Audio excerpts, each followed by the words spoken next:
necessidade de uma revelação.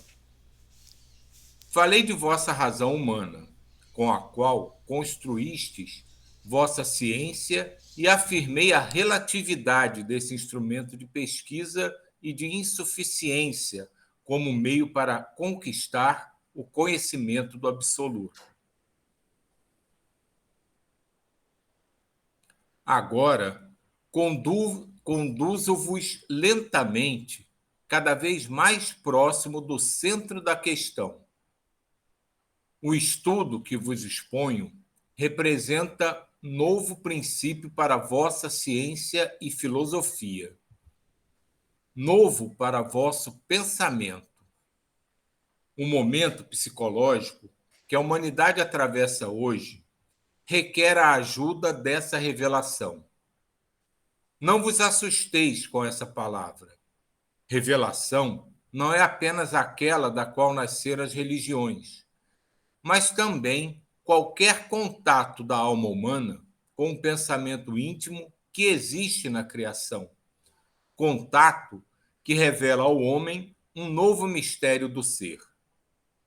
Como está hoje, vós o sabeis, a psicologia humana não tem amanhã.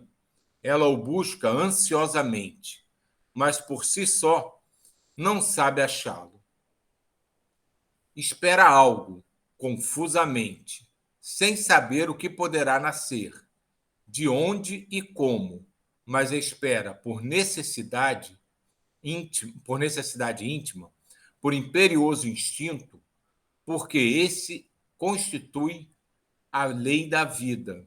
Permanece na expectativa de ouvir algo e se limita a avaliar as vozes, as verdadeiras e as falsas, a fim de escolher aquela que corresponderá a seu infalível instinto.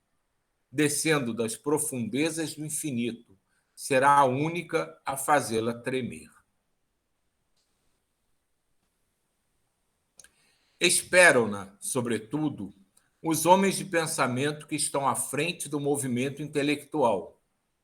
Esperam-na os homens de ação que estão à frente do movimento político e econômico do mundo. A mente humana procura um conceito que a abale, conceito profundo e mais poderosamente sentido, que a oriente para a iminente nova civilização do terceiro milênio. Silvio, eu vou só fazer um comentário aqui, que ele está falando sobre é, esse conceito, né, que vai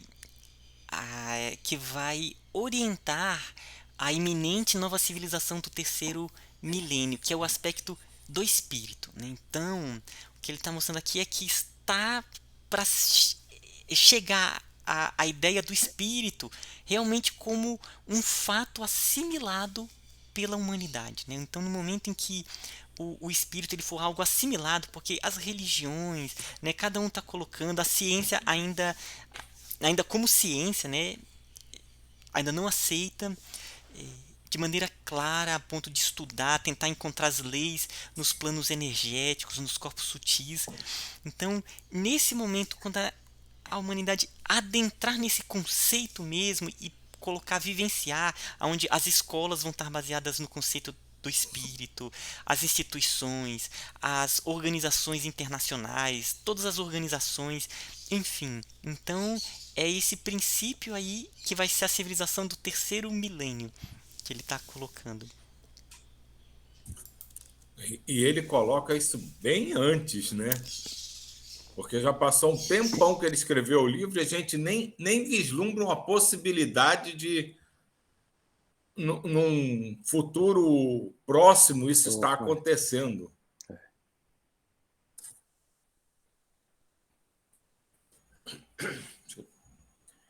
Alguns dos conceitos de que dispondes são insuficientes, outros esgotados, outros tão cobertos de incrustações humanas que por estas ficam esmagados. A ciência, tão enseguecida de orgulho desde que nasceu, demonstrou-se impotente diante dos últimos porquês e, com a pretensão de generalizar partindo de poucos princípios, os mais baixos, prejudicou-vos, abaixando-vos, fazendo-vos retroceder para aquela matéria, a única que estudava. Essa frase me toca um pouco, porque é exatamente a visão que eu tenho muito da pretensa ciência humana. Ela é muito pretensiosa, muito vaidosa. Assim, eu e Sânia, que a gente conversa muito sobre o universo acadêmico, né, em que a gente vive nas faculdades. Sim, é um mundo de vaidade, de egoísmo, de querer aparecer, de colocar a sua ideia acima da dos outros, que é impressionante. Então, essa frase dele, para mim, representa muito ainda o que a gente vive aqui, principalmente nos nossos meios científicos e acadêmicos. Eu gosto de usar uma frase que diz assim: a arrogância do incipiente saber. Exatamente. Porque é isso que a gente vê muitas vezes, como você está falando, Silvia, a academia, muitas vezes, como se ela tivesse dado a última palavra até o próximo artigo científico. É isso mesmo.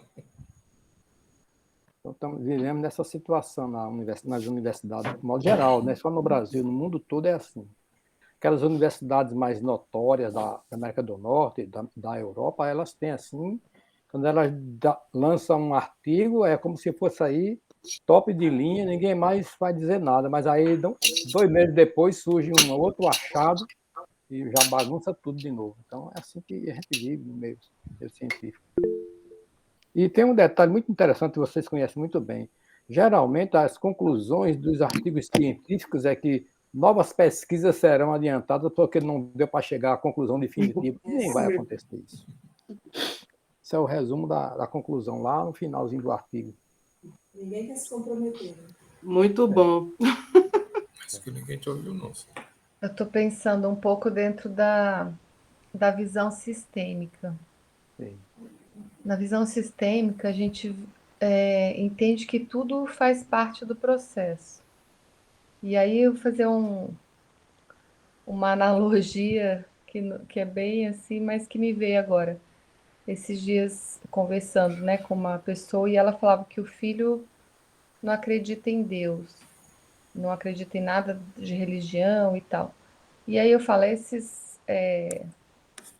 como nós éramos quando a gente era mais jovem, né?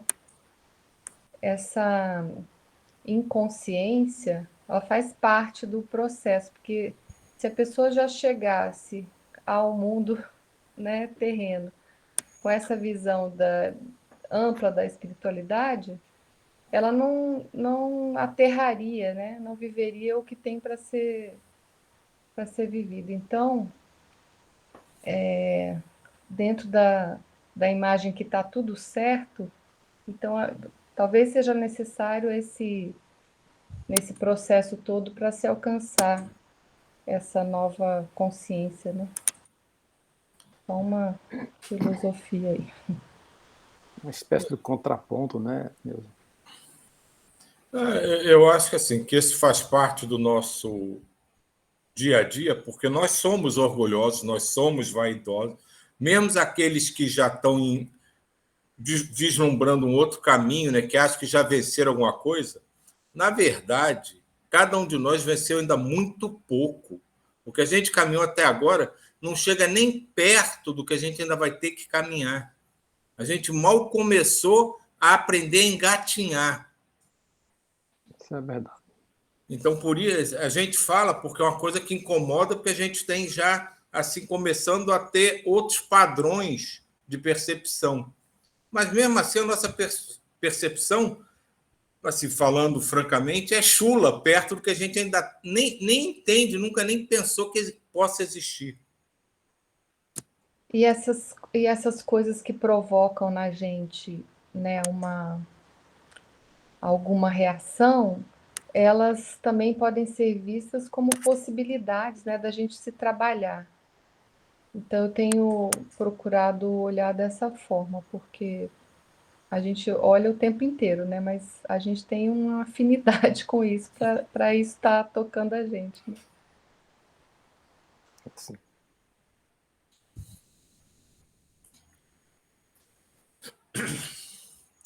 As, as filosofias são produtos individuais, que a gente acabou de falar, né? Elevando a sistema aquela indiscutível premissa que é o próprio eu. Embora sendo instituições, são instituições parciais, visões pessoais que só interessam ao grupo dos afins. O bom senso é instrumento imediato para as finalidades materiais da vida e não pode superá-las. Então, não pode bastar. As religiões, tantas e erro imperdoável, todas lutando entre si, exclusivistas na posse da verdade, e isto em nome do próprio Deus, aplicando-se não a procurar a ponte que as una, mas a cavar o abismo que as divida. Anseiam invadir o mundo todo, ao invés de se coordenarem no nível que lhes compete, em vista da profundidade da revelação recebida. Infelizmente, recobriram de humanidade a originária centelha divina. E isso me lembra uma outra questão, que é quando se pergunta o que é Deus, ou para mim, o que é mais confuso ainda, quem é Deus? Porque sempre que se pergunta isso, as pessoas querem humanizar Deus, querem colocar em Deus os defeitos do ser humano, as virtudes do ser humano, querem fazer de Deus realmente um homem como seu vizinho, como seu amigo, como o cara que está na rua, e não conseguem compreender a grandiosidade do que representa Deus. E é o que ele fala aqui, que é sempre trazer para a Terra, que é o que a gente conhece, né? Colocando, como o André disse, atributos, né? Ou até estereótipos, né? Nas coisas que a gente mal conhece, mas para tentar dizer que conhece, a gente tenta especificar com a nossa pequena capacidade de compreensão.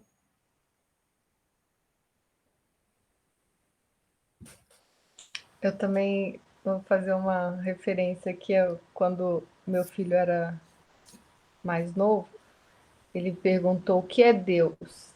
Aí eu falei, eu aprendi, estudei e tirei minha conclusão. Então eu vou te falar minha conclusão, você vai estudar, vai ler e vai juntar tudo e vai tirar a sua conclusão, né?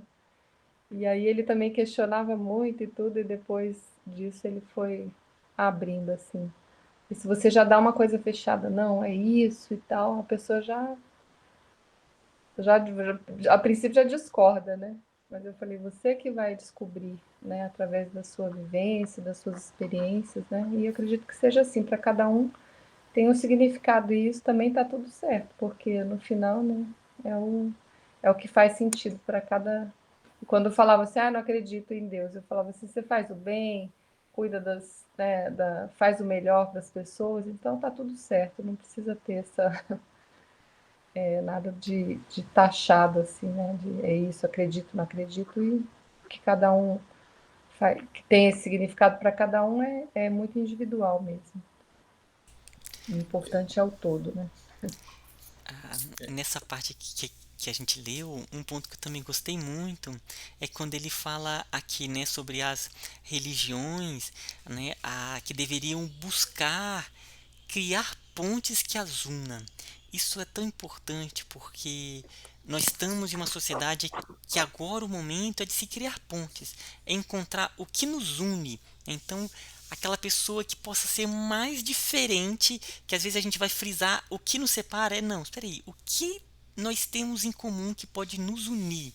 Então, a partir dali, começa um diálogo fraterno e um diálogo não violento, e procurando, né, compreender melhor a visão dela. Mas essa ideia de nos unirmos pelo o que nos mantém juntos é muito bacana.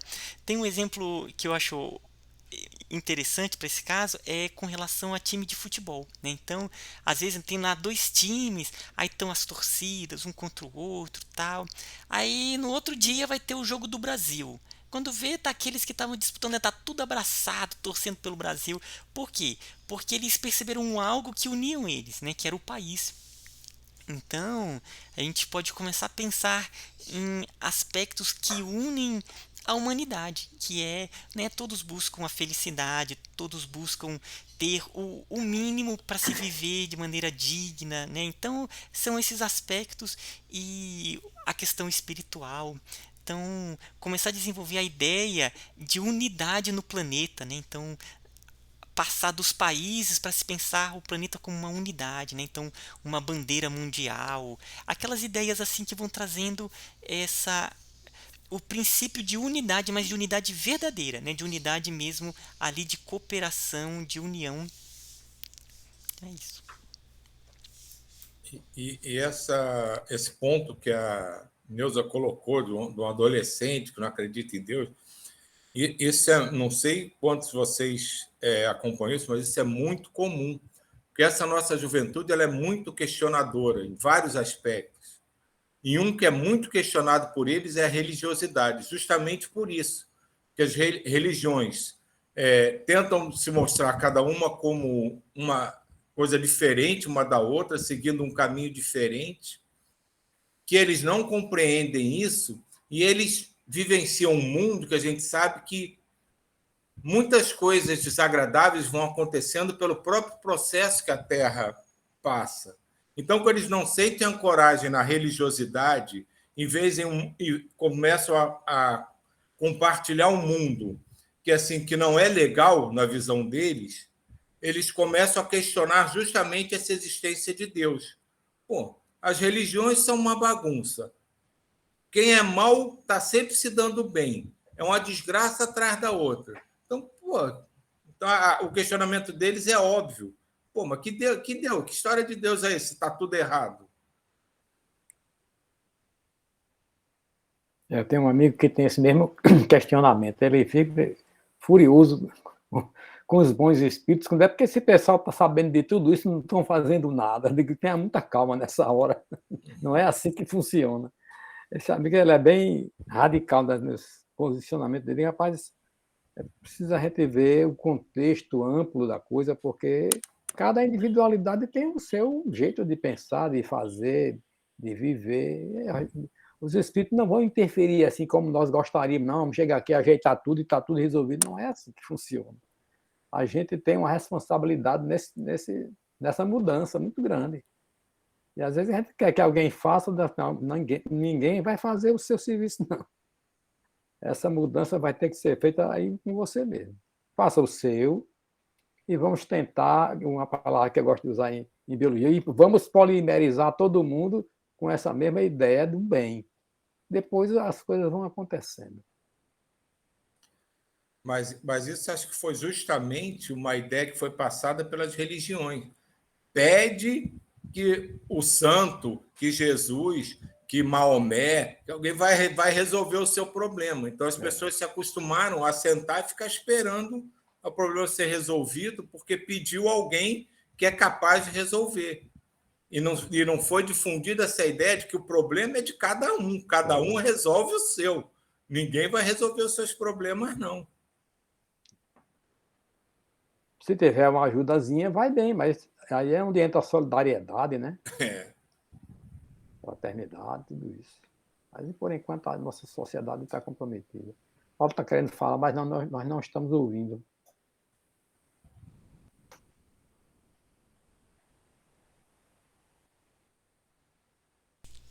Acho que ele disse que ia sair para poder voltar, eu acho. O Ismael também está sem microfone. Não, estão falando por sinais. Não, foi isso. É que eu não quis abrir. Eu acho que foi o que o Sebastião falou. Ele deve ter saído, ou se despediu, ou vai tentar entrar de novo. Muito bem.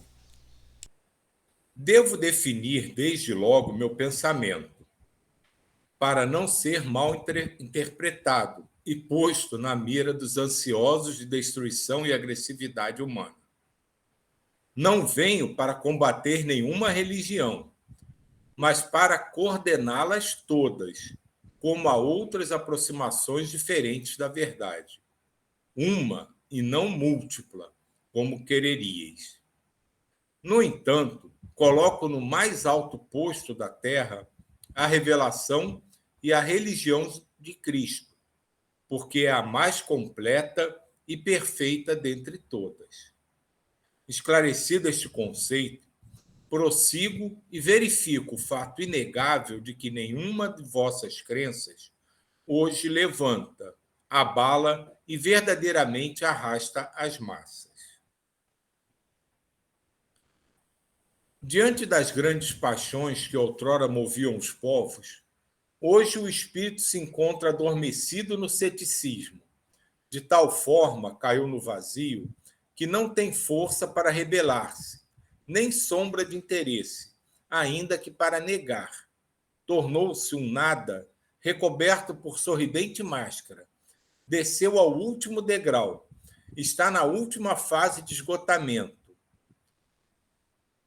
A indiferença. Esse é o quadro de vosso mundo espiritual. Infelizmente, o que vos guia de fato na vida real é bem outra coisa. É o egoísmo. São vossas baixas paixões, em que acreditais cegamente. Mas a isso não podeis chamar de uma orientação, um princípio capaz de dirigir-vos a objetivos mais elevados. Se isto constitui um princípio, trata-se de um princípio de desagregação e de ruína. Para isso, com efeito, corre o mundo em grande velocidade. Silvio, com relação a essa parte, eu acho interessante a gente também contextualizar que isso foi em 1932, né? Então, daqui a pouco vamos fazer 10 anos, né? Ou seja, 90 anos. E de lá a gente percebe que o mundo maior, ele trouxe as mais variadas correntes e movimentos no sentido de despertar, né? Então, não só o despertar espiritual, mas o despertar ecológico, o despertar de humanidade, né? Então, depois disso foi criado a ONU, a Declaração Universal dos Direitos Humanos, organizações. Então, parece que não, mas as coisas elas estão caminhando, mostrando cada vez mais essa atuação, essa preparação para essa nova organização de uma civilização do terceiro milênio. Oi, vocês conseguem me ouvir agora? Opa, conseguimos, Paulo. Sim, que beleza ouvir a sua voz. Então, essa concepção é muito interessante porque a própria concepção de Deus é muito cultural. Tanto quando a gente se refere a Deus, a gente fala Senhor, é um homem, né? A gente se refere, e isso é muito cultural. E hoje os jovens questionam muito isso. Por que é homem? Por que é mulher? Por que essa distinção? Porque quando a gente está se referindo a Deus, está falando ao Senhor, né? Senhor o quê? Branco, preto, né? Hétero, homossexual? Que maluquice é essa, né? O universo não é grande, por que ele tem na forma humana e não é marciano ou qualquer outra maluquice dessa? Então o sujeito começa a questionar, porque a gente, por mais que a gente seja aberto, a gente ainda carrega culturalmente, né, por causa da nossa cultura, toda essa carga do Ocidente, né? A gente se refere a Deus como se fosse um ser masculino. A gente se refere ao Senhor, ó Senhor, me ajuda, né? Alguma coisa nesse sentido, né? E isso é muito cultural. E os jovens, os espíritos que nasceram na Terra agora, hoje nós somos quase 8 bilhões de pessoas. Há 100 anos atrás a gente não chegava a 2 bilhões de pessoas. Esses 100 bilhões, esses 6 bilhões novos que chegaram, tudo provavelmente é a primeira encarnação na Terra, né? Eles vieram com outras experiências, com outras culturas, que quando chegam aqui começam a falar assim, que mundo maluco é esse? Eles mais questionam isso, né? E isso é muito... E para nós que tem uma cultura, que é muito arraigada a nossa cultura, a visão como a gente tem de Deus, ela ainda, por mais que a gente tenta se libertar dela, a gente tem uma carga cultural muito grande, né? Tanto que qualquer um de nós, de forma espontânea, né? Quando a gente vai se falar, a gente fala Senhor, é um ser masculino. Por que isso? Né? Por que não deusa? Por que não, sei lá, a força cósmica, que aí fica indistinta? Né? Então, para se libertar disso é muito complicado. Né? O Pietro Baldi consegue, no início, tanto que a ideia humanista, ele consegue concebia como se fosse a própria lei, porque se está por detrás. Né? Deus é a concepção da própria lei. Não é a lei, é quem concebe a lei, né? O que concebe a lei. Mas depois, culturalmente, ele também não consegue se arraigar disso, porque ele tem uma formação, quer queira, quer não, católica, né? E ele se refere ao Senhor, né? Porque isso é cultural. Né? E a gente, então, tem que também como se diz assim, nos perdoar, no sentido de que quando a gente se refere a Deus, a gente se refere a um ser aparentemente masculino, a gente se perdoar. Né? No sentido, outro dia eu estava escutando aquele frei que foi excomungado da Igreja Católica, como é que é o nome dele? Leonardo Boff? Leonardo Boff. Não, tem um outro também, né? Mas acho que é o Tem Boff mesmo. vários, né? Aí quando ele começa a fazer a prece, ele fala assim: ó Deus, deusa. Ele mesmo, culturalmente, ele está começando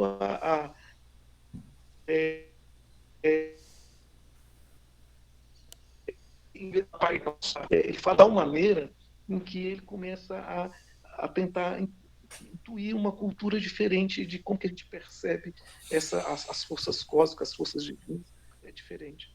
E outra coisa que eu queria falar, que era do início, que eu não estava conseguindo falar por causa que estava sem microfone, era a questão de que a visão da ciência, quando ela ainda não aceita a espiritualidade, ela põe tudo dentro de um saco só, terra plana, como que se diz, as pseudociências, aí começa a colocar tudo no mesmo saco, a visão científica do espírito, homeopatia, tudo isso é charlatanismo, aí coloca tudo no mesmo saco e não quer conversar com você. O Ismael sabe que dentro da academia tem determinados assuntos que a gente evita conversar. Né? Eu vou falar, por exemplo, para um biólogo sobre evolução biológica. Se você falar com um biólogo, para ele Darwin é Deus, no sentido de que ele está certo. Né? Mas se você consegue colocar ali a visão que o espírito existe, a evolução darwiniana muda completamente. Ela vai completamente distorcida, porque quando você tem a componente espiritual no meio, tudo muda. Né? Quando você tem uns engenheiros siderais por detrás, que a coisa não é tudo por acaso, tudo muda. Né? Só que você não consegue conversar isso direito dentro da academia, porque o quê? Você está querendo questionar Darwin? Eu falei assim, quero questionar, mas tudo bem, deixa, isso vai ser para um outro momento, quando a gente tiver aqui dentro, aqui com nós, aqui a gente pode conversar nisso, né? Eu posso questionar Darwin, para mim Darwin está errado, porque ele não levou em conta o componente espiritual. Né? Isso muda tudo, né? Completamente. Né? Quando eu fui olhar aqui a fotografia do meu pé, eu falei assim, impossível isso aqui ter sido feito obra do acaso na base de tentativa e erro da natureza. Isso aqui tem um engenheiro por detrás que foi lá e pensou e falou assim, vamos experimentar assim, deixa a natureza evoluir por si só, mas o molde anterior é óbvio. Né? E Paulo, ela teria que ser... Essas são essas ideias que eu pensei, tá? e você falou do monismo, né? É o próximo capítulo, é quando eu acho que o livro, a grande síntese, começa mesmo. Acho que agora é só a preparação. O capítulo 6 começa o monismo, que é aí que eu acho que ele começa a colocar as ideias. E meu camarada, tá na hora da nossa irradiação, você quer puxar hoje? Que é você, você que é o Não, responsável. não, eu peço você para puxar, porque quando antes de eu machucar, eu ficava num espaço